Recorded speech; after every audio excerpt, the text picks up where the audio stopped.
And we're back to learning Illustrator in a year, day 130. Let me show you how you can design the graph axis. So first up, I have to add yet again a couple of values. I'm going to stick to the default first design, which is a simply column graph.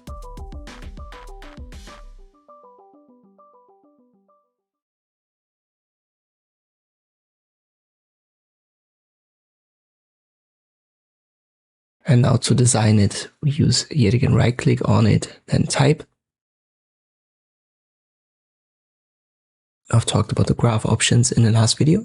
But we also have value axis and category axis. And here you can design the Y and the X axis. They're simply given different names. So for the specific column graph, it's value and category axis. And you can override the values, which simply means that you can readjust the Y axis in this case. So it started at 0 and it makes sense in this case, but you could in principle go to -10, let me go to 0 and 50.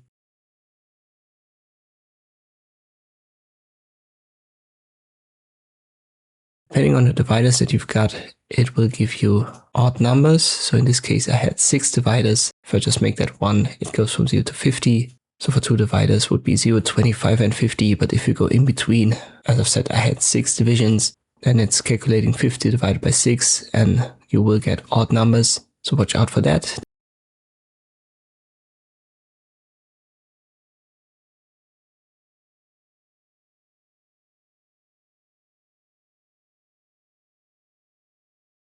The ticks, these are right here, these little stripes. You can get rid of them, or I can make it as long as your entire graph using full width.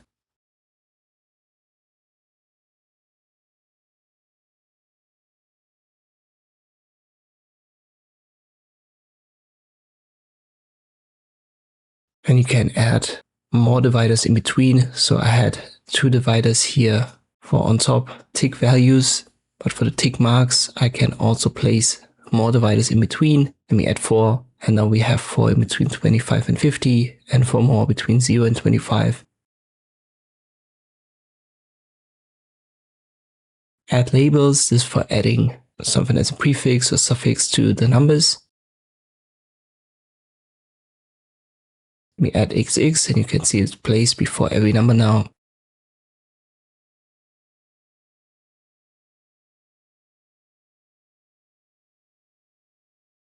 This can be used, for example, let me think about something, maybe like a currency. So let me add $8 right here as a suffix. So this would be one way to add your unit to the Y-axis.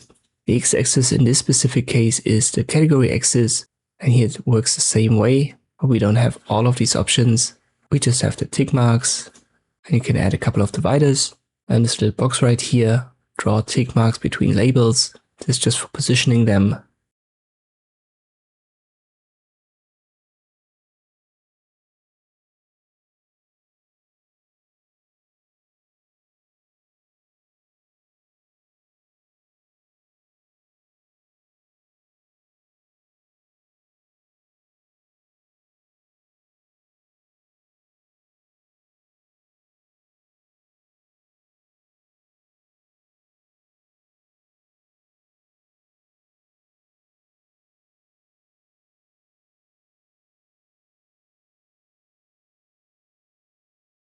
Keep in mind that some of these options are only available because of the specific graph category, and there are other options that blend in depending on if you pick a new one. For example, pie chart will blend it all out. We only have the graph options.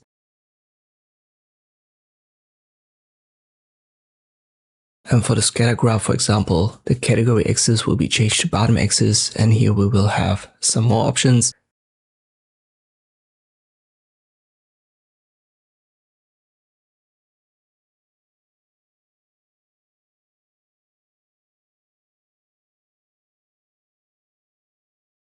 To show them, I need to add more data, so right click here and click on data. This opens the Excel spreadsheet again. For the scatter graph, I've shown you that in an earlier video. We need X and Y value for each data point. Let's go with this.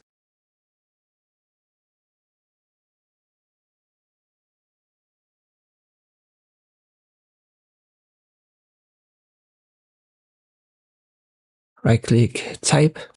We switch to bottom axis, and now we have values on the x-axis as well, and we can override them. We also have now the labels that we can add. Tick mark stays the same. So you could, for example, start your x-axis now with the minus value.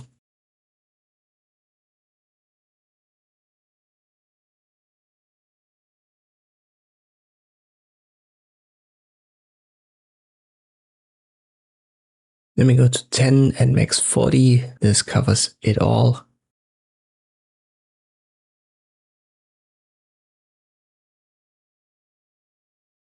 And this is how you can design your graphs. Maybe I'll make another video where I go over a specific example, but this is the basic principle. I hope this video was helpful. Thank you for watching, and I'll see you next time.